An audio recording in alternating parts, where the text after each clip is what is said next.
The air in his late wife's parents' house was always thick with the scent of lemon polish and unspoken grief.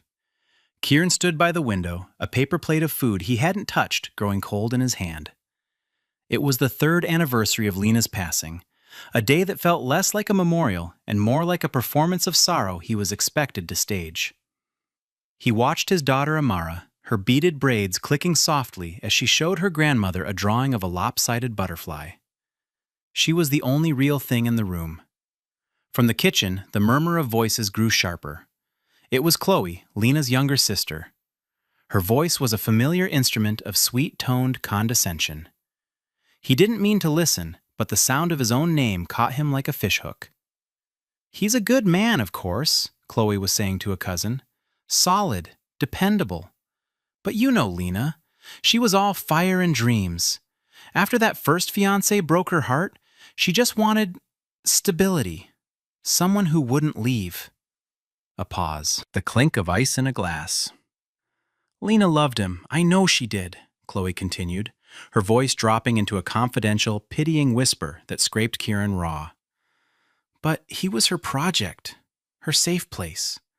She told me once, late at night, that he was the kind of man who would build a house brick by brick, but he'd never think to look at the stars. He was her anchor, she said, not her wings." The paper plate buckled in Kieran's grip. An anchor, a project, a safe place. The words weren't just insults. They were confirmations of a deep, quiet dread he had carried for years.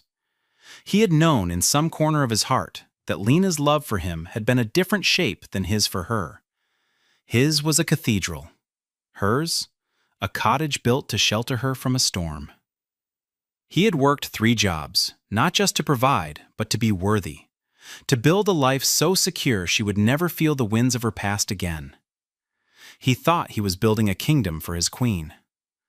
But he was just the foundation. Necessary, buried, and unseen. The world outside the polished window blurred. He felt a small, warm hand slide into his. Amara looked up, her dark eyes wide and perceptive. "Daddy, your face is sad." He forced a smile that felt like cracking plaster. "Just thinking, sweet pea." He looked at his daughter, the perfect, beautiful fusion of him and a woman who might have only seen him as a means to an end. And in that moment, standing in a house that was never his home, a quiet understanding settled over him. His life had been about survival for so long, about being the anchor, that he had forgotten what it felt like to be the ship. He was about to be turned upside down. The first alarm screamed at 4:15 a.m., a brutal summons from the shallow depths of his sleep. For a moment, Kieran lay still, the ghost of Chloe's words clinging to him in the pre-dawn dark. An anchor.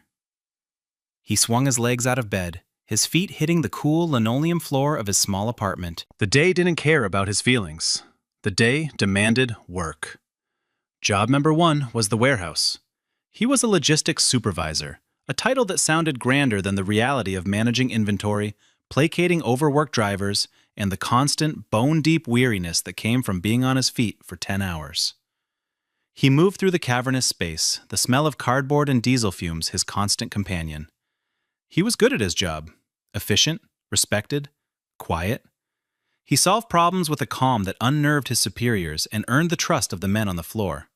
He was solid, dependable. The words echoed in the cavernous space. By 5 o'clock, he was punching out, but his day was far from over. He'd race across the city of Philadelphia in his beat-up sedan, the back filled with the tools of his second trade. Job number 2 was freelance handyman work. Leaky faucets, flickering lights, shelves that needed hanging. He moved through other people's homes like a ghost, fixing the small things that were broken, his dark, calloused hands gentle and sure. He liked the quiet solitude of it, the simple satisfaction of making something right. It paid for Amara's ballet lessons and the good crayons she liked, the ones with the sharp tips. Most weeknights, he was home by 8, just in time to cook a simple dinner, braid Amara's beautiful coils for the next day, and read her a story until her breathing deepened into sleep. Those were the hours that fueled him, the quiet, domestic rhythm that gave the relentless work its meaning. He would sit in the dim light of her butterfly-shaped nightlight, watching her sleep, her small chest rising and falling, and the exhaustion would recede, replaced by a fierce, protective love that was the truest thing in his life. But on weekends, there was job number 3, delivering groceries for a gig app. Long hours spent in his car, navigating city traffic, carrying bags up flights of stairs. It was the job he hated most, the one that felt most anonymous, but it was the one that was slowly, painstakingly, building a savings account, an escape hatch, a future for Amara that was wider than the 4 walls of their apartment in their historically black neighborhood. His life was a carefully constructed machine of labor and love. He took pride in his ability to provide, to protect, to be the unshakable center of his daughter's world. But since hearing Chloe's words, a hairline crack had appeared in the structure. He looked in the mirror and saw not a devoted father, but a fool. A man who had poured everything he was into a vessel that was never meant to hold him. He had been so focused on being Lena's anchor, he hadn't realized he was drowning. He smoothed down his pressed but worn work shirt. He took care with his appearance. His short, natural hair was always neatly trimmed, his boots always clean. It was a small act of dignity in a life that often felt stripped of it. He was more than his labor. He was more than a function. He just needed someone to see it. Miles away, in a tower of glass and steel that pierced the Philadelphia skyline, Naima Vance saw everything and felt nothing. From her corner office on the 40th floor, the city was a silent, glittering map. She was the CEO of a multi-billion-dollar tech conglomerate, a title she had earned with a ferocious intelligence and a work ethic that bordered on self-punishment. Her deep brown skin was luminous even in the harsh fluorescent light of the boardroom, and her natural hair was styled in elegant, intricate locks that were a quiet statement of her identity in a world of corporate conformity. She commanded rooms with a stillness that was more powerful than any man's shout. Her sentences were precise, her logic unassailable. She was a force. A success story. A black woman who had shattered every ceiling placed above her, and she was profoundly, achingly alone. Her days were a blur of meetings, data analysis, and strategic decisions that affected thousands of lives. She moved through them with a curated grace, her tailored suits a form of armor. People didn't see her, they saw her position. They saw profit margins, power, and opportunity. They wanted her time, her approval, her resources. No one ever asked how she was. Her evenings were the starkest reflection of her life. She would return to a sprawling penthouse apartment that looked like it belonged in a magazine. It was a monument to success, filled with minimalist art and designer furniture, but it held no warmth. It was a space, not a home. Dinner was often a perfectly balanced but tasteless meal delivery box, eaten while scrolling through more work emails on her laptop. The silence in the apartment was absolute, broken only by the hum of the city far below. Her backstory wound was not one of tragedy, but of 1,000 tiny cuts. Her parents, both respected academics, had loved her achievements, not her spirit. Affection was transactional. Praise was conditional. She had been engaged once to a charismatic entrepreneur who, she later discovered, had been more in love with the idea of a merger between their 2 dynasties than with the woman herself. He spoke of their future as if it were a quarterly earnings report. When she broke it off, he hadn't seemed heartbroken, merely inconvenienced. She had built walls so high and so thick that no one could hurt her. But she had also locked herself inside. She had every trapping of a successful life, but none of its substance. She had forgotten the feeling of a genuine, uncalculated laugh.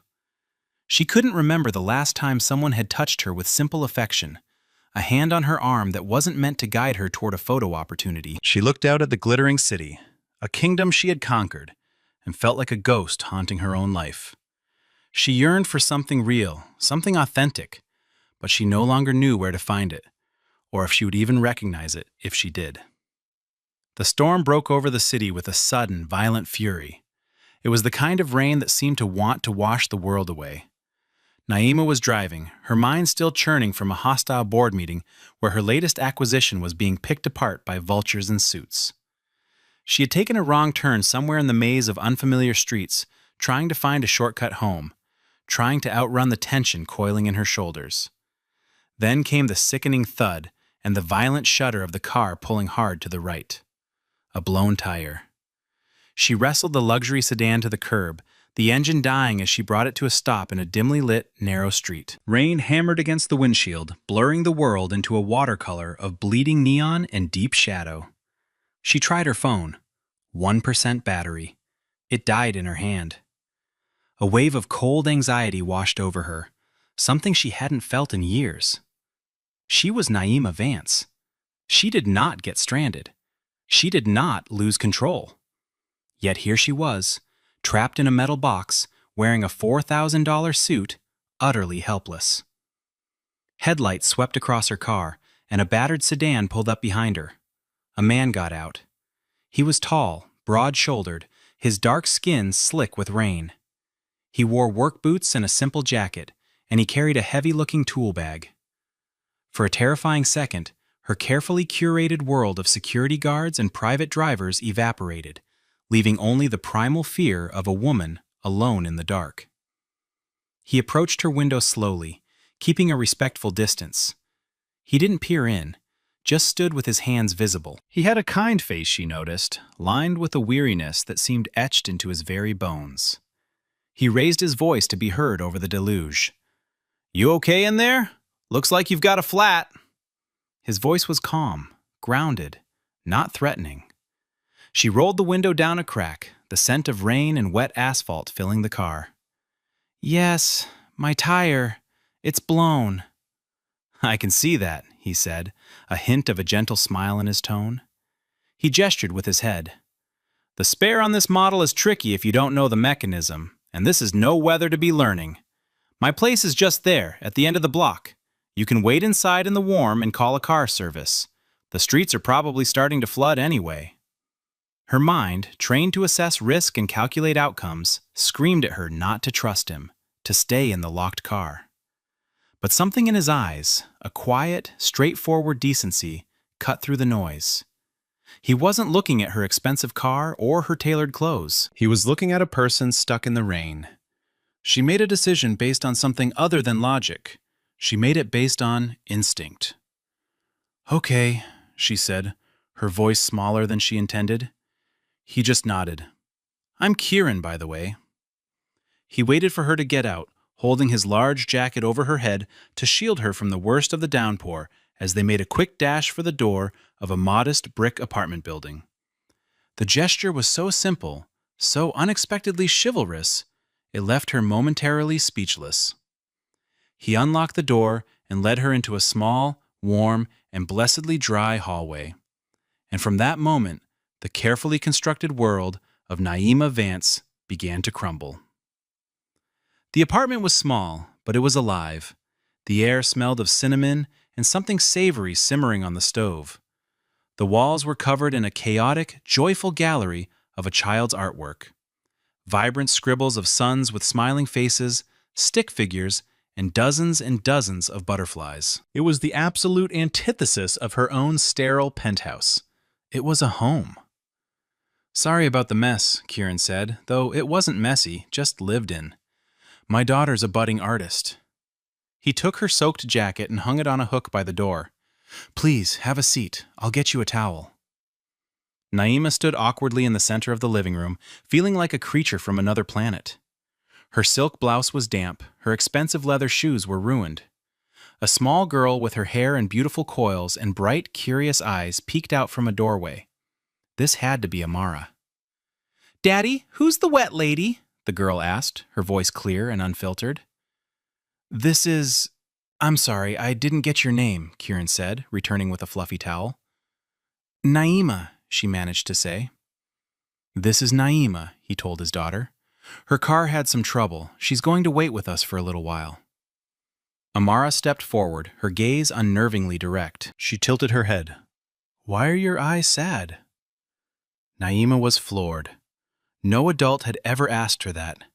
They asked about market projections and growth strategies. A 6-year-old girl had seen straight through the armor to the lonely woman inside. "I'm just tired," Naima deflected. But the girl's perception had already found its mark. Kieran handed Naima a steaming mug.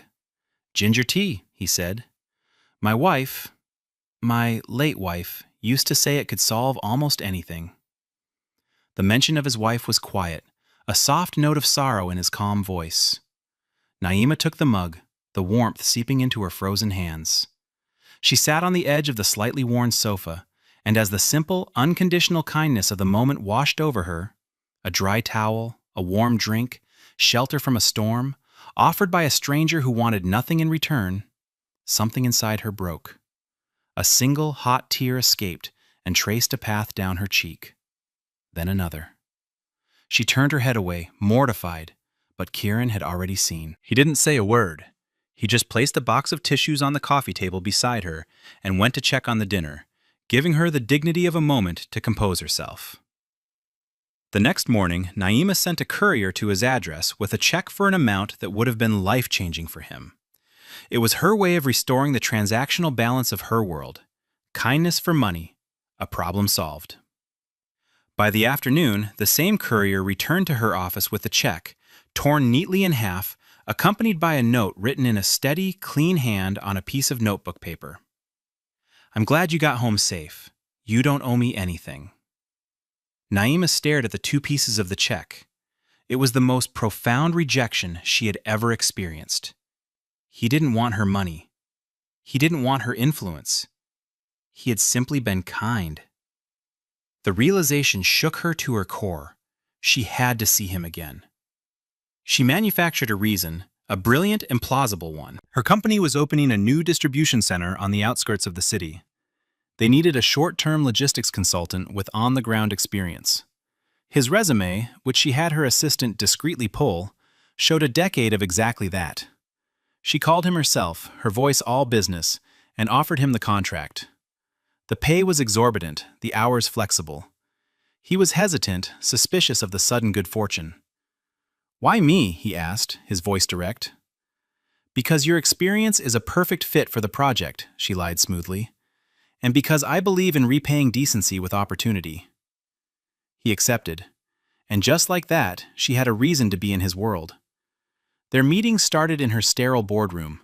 Kieran, in his best-pressed shirt, was quiet, intelligent, and deeply competent. He offered insights that her Ivy League-educated team had missed entirely. He saw the human element in the complex machine of supply chain. But it was the meetings she engineered outside of the office that slowly began to change everything. She would stop by his apartment with urgent documents that could have been an email, always around dinner time. The first time, she stood awkwardly at the door until Amara grabbed her hand and pulled her inside. "Are you staying for dinner? Daddy's making spaghetti." She stayed. The spaghetti was simple and perfect. Afterwards, Amara insisted on showing Naima her most prized possession, a scrapbook filled with pictures and drawings of butterflies. "This is a monarch," she explained, her small finger tracing the outline. "They fly thousands of miles. Daddy says they're stronger than they look." Naima felt a pang of recognition. Another weekend, she arrived on a Saturday morning with a box of donuts as a pretense. Kieran was in the kitchen, attempting to make pancakes. A cloud of smoke was beginning to form. "Daddy, you burned it again," Amara announced with a giggle. Kieran sighed, scraping a blackened disc into the trash. "Pancakes are my mortal enemy." Naima found herself laughing, a real, unbridled sound that felt foreign and wonderful. "Let me try," she said, rolling up the sleeves of her cashmere sweater. She'd learned to cook from a YouTube video one lonely Sunday, a skill she'd never had occasion to use. Her pancakes weren't perfect. One was shaped like a strange continent, but they weren't burnt. They sat at the small kitchen table, the 3 of them, eating slightly misshapen pancakes with syrup, and for the first time in over a decade, Naima felt a flicker of simple, uncomplicated joy. She was not a CEO. She was not a powerhouse. She was just Naima, a woman eating breakfast with a kind man and his delightful daughter. Each small domestic act was a gentle chisel, chipping away at the marble walls she had built around her heart. The evenings grew longer, the conversations deeper. One night, after Amara was asleep, they sat on his small balcony, the city lights twinkling below. He told her about Lena, about his grief, and finally, about the words he had overheard. "I spent all these years thinking I was building a fortress for her," he said, his voice low and rough with emotion, "only to find out I was just one of the bricks." Naima felt his pain as if it were her own. It resonated with the deep loneliness she carried. She, in turn, told him about her parents, about her ex-fiancé, about the crushing weight of being valued only for her utility. "He once told me I was his greatest asset," she said with a bitter smile. "Not his greatest love, his asset." They sat in the shared silence of their wounds, two people from vastly different worlds who had been made to feel invisible in the exact same way. In his small, cluttered apartment, surrounded by the evidence of a life lived with love and struggle, Naima felt more seen than she ever had in her palace of glass and steel. He saw past the CEO to the woman beneath, and she saw past the tired worker to the quiet king who ruled this small, warm kingdom. The bond between them was no longer about a debt of kindness.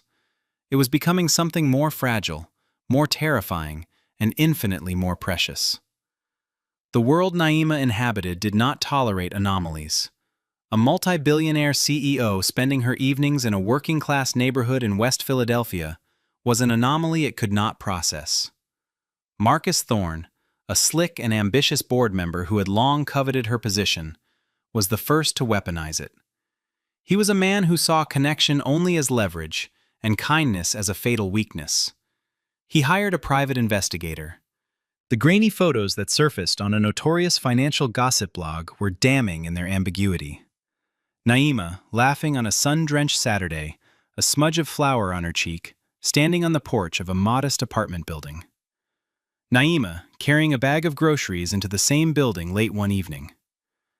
Naima, sitting on a park bench, her head tilted toward a tall, handsome black man, as a little girl with braids played at their feet. The headline was Poison. Naima Vance's dangerous double life. Is the tech titan spiraling? The article was a masterpiece of insinuation, painting Kiran as a gold-digging opportunist and Naima as an unstable leader whose judgment was compromised. It hinted at a sordid affair, a reckless dalliance that put the company and its shareholders at risk. It was a story designed to strip her of her power by attacking her character, using the city's deep-seated class and social divides as its fuel. The fallout was immediate and brutal. The company's stock dipped. The board called an emergency meeting. The air in the 40-floor conference room was frigid. Marcus presented the blog post as if it were a federal indictment, his face a mask of feigned concern. "Naima, we are all worried about you," he began, his voice oozing insincere sympathy. "Your behavior has become erratic. This association is a serious liability. It demonstrates a profound lack of judgment. We need to discuss invoking the conduct unbecoming an officer clause in your contract." The other board members, a collection of gray-faced men and a few women who had long been her allies, looked at her with a mixture of fear and disappointment. They saw the scandal, the stock price, the threat to their own comfortable positions. They didn't see the truth. They didn't see the burnt pancakes or the butterfly drawings. They didn't see the first real human connection she had made in 20 years. Her phone buzzed with a text from Kieran. "I saw the news. I'm so sorry they're doing this to you. Don't worry about me. I'm okay." His first thought was for her. Even now, as his name was being dragged through the mud, his concern was for her safety. The contrast between his quiet dignity and the predatory circle of sharks around the polished mahogany table was staggering. In that moment, the fear that had been gripping her heart vanished, replaced by a cold, clear certainty. She had been playing their game for her entire life, chasing a definition of success that was hollow at its core. No more. She would not let them turn the one beautiful, real thing in her life into something ugly and transactional. She would not let them win. Naima stood, her posture radiating a calm authority that silenced the room. She looked at each board member, her gaze lingering on Marcus, whose smirk faltered under her direct scrutiny. "Thank you for your concern, Marcus," she began, her voice even and clear, devoid of the emotion they expected. "You are right. My behavior has changed. For years, I have lived and breathed for this company. I have sacrificed my personal life, my health, and my own humanity to drive shareholder value. I have delivered record profits. I have made you all very, very wealthy.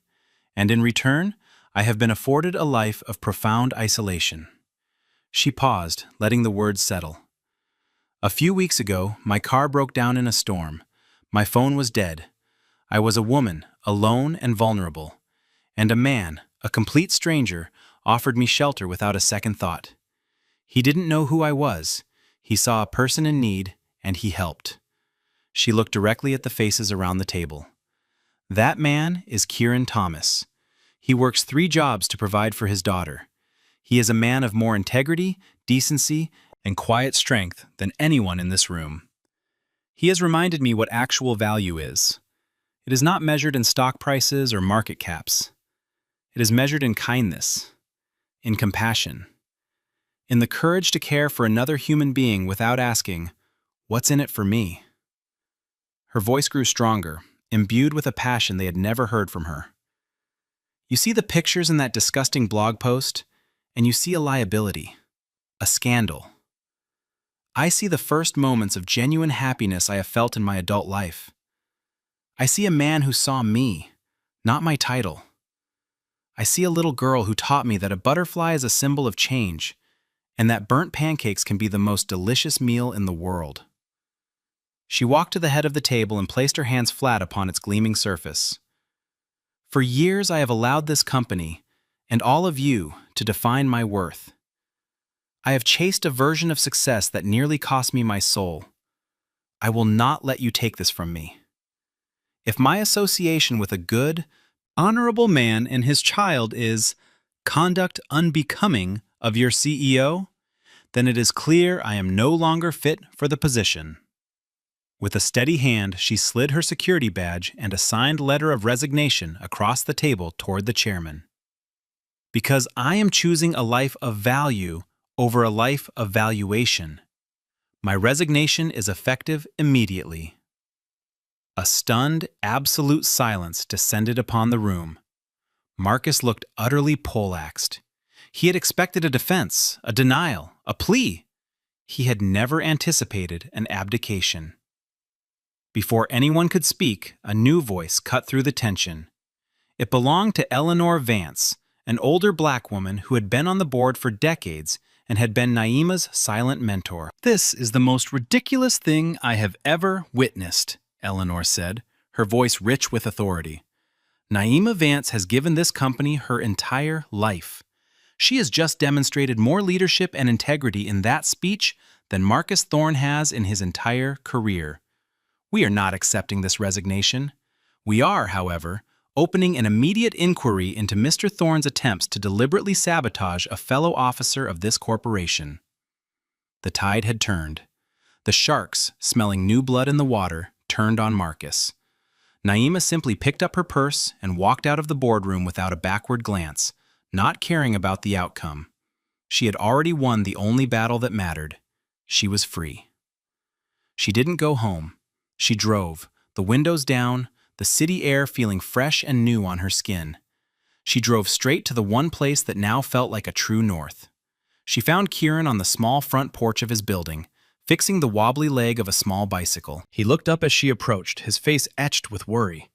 He had seen the news alerts. He had been bracing for the fallout, fearing for her. He stood, wiping his hands on a rag. "Naima, are you okay?" She didn't answer with words. She walked up the 3 short steps and simply folded herself into his arms. He held her, his embrace strong and sure. It wasn't a hug of passion, but of refuge, of homecoming. She breathed in the scent of sawdust and his simple, clean soap. "I'm more than okay," she whispered into his shoulder. "I'm finally me." They stood like that for a long time, the sounds of the neighborhood, Distant music, children laughing, the rattle of the elevated train, forming a symphony around them. They didn't need to speak of the boardroom, of Marcus, of the victory or the resignation. He understood. He had seen her caged, and now he was seeing her free. A small voice broke the spell. "Naima, you came back!" Amara stood in the doorway, her eyes shining. In her hand, she clutched a folded piece of drawing paper. She ran to Naima, her arms wrapping around her legs. "I made you something," Amara said, her voice muffled against Naima's leg. She held up the drawing. It was wrinkled and creased, clearly the product of intense concentration and love. Naima knelt down, her knees pressing into the worn wood of the porch, so she was eye level with the little girl. She took the drawing with hands that trembled slightly. She unfolded it carefully. On the page were 3 stick figures drawn in bold crayon. On the left, a tall figure in blue with short, curly black hair.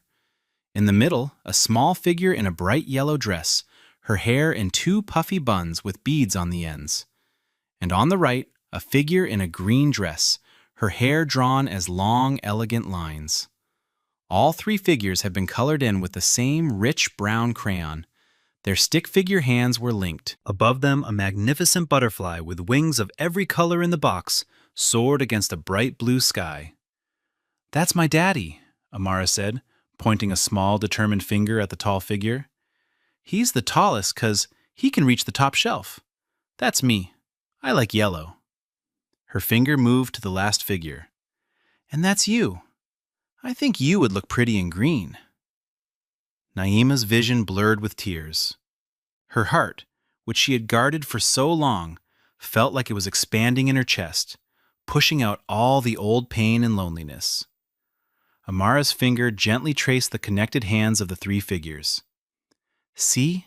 she whispered, as if sharing the most important secret in the world. "It's our family now."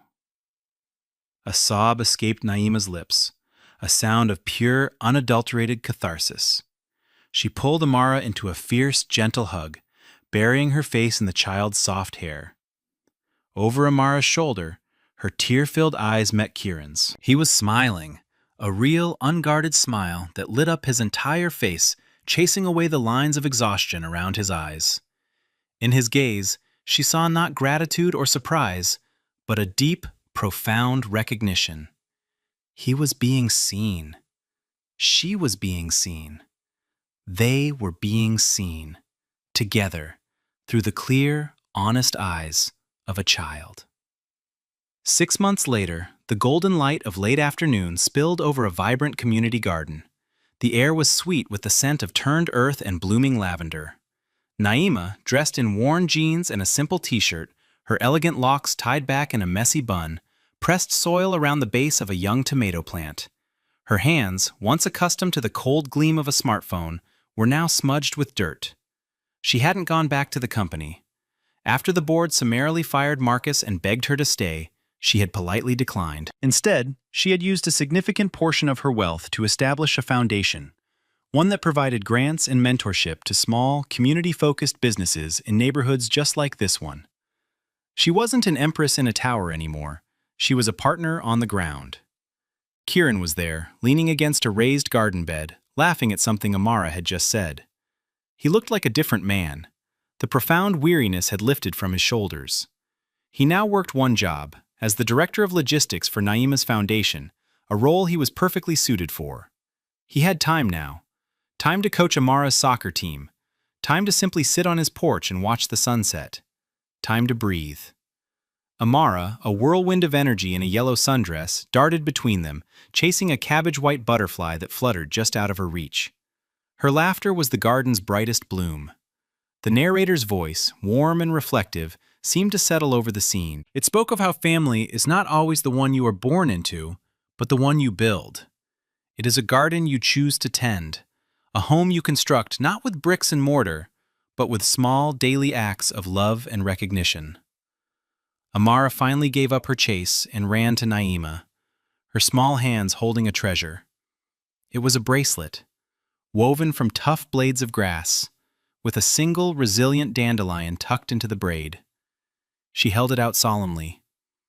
"This is for you," she said. Naima smiled, allowing the little girl to fasten the fragile bracelet around her wrist. It was more precious to her than any diamond tennis bracelet she owned.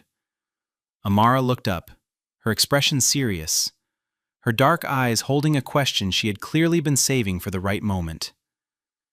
Naima, she asked, her voice quiet but clear, are you staying forever? The simple, devastating question hung in the warm air. It was the question beneath all their other questions, the hope they had all been silently nurturing. Naima looked from Amara's earnest, hopeful face to Kieran. He had pushed himself off the garden bed and was watching her, his heart in his eyes. He didn't speak, but his gaze asked the very same thing. Tears welled in Naima's eyes, but this time they were tears of pure, unadulterated joy. She looked at the man who had shown her the meaning of strength and the child who had shown her the meaning of love. She looked at this life they were building, a life of purpose and warmth and slightly misshapen pancakes. Yes, she said, her voice thick but certain. She cupped Amara's face in her hands. Yes, sweet girl, I am. Kieran closed the distance between them in 2 long strides. He didn't kiss her, he simply laid his hand over hers, the one with the dandelion bracelet. His calloused, strong fingers intertwined with her own, a silent promise, a quiet affirmation. They were an anchor for each other, and they were each other's wings. True wealth is not found in the balance of a bank account, but in the feeling of being truly seen. Love is not something you find when you are perfect. It is something that finds you in your beautiful, imperfect humanity. It is a choice, made every day, to show up, to care, and to build a home in the heart of another. One crayon drawing, one shared silence, one simple, world-changing yes at a time.